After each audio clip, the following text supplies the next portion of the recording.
જૂનાગઢ માંગરોળ તાલુકા ગ્રામ્ય પંથકના વિદ્યાર્થીઓએ માંગરોળ મામલતદારને આપ્યું આવેદનપત્ર।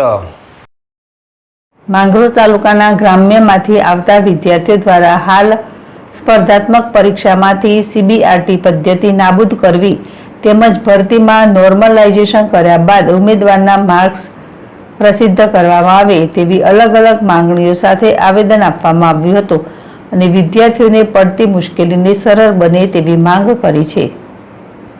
જીતુ પરમાર, જેડેશ ટીવી, માંગરોળ। મહેશભાઈ છે। હાલ અહીંયા અમે મામલતદાર કચેરીએ બધા મિત્રો સાથે મળી અને ફોરેસ્ટ ભરતી મને લઈ અને આવેદનપત્ર દેવા માટે આવ્યા છે।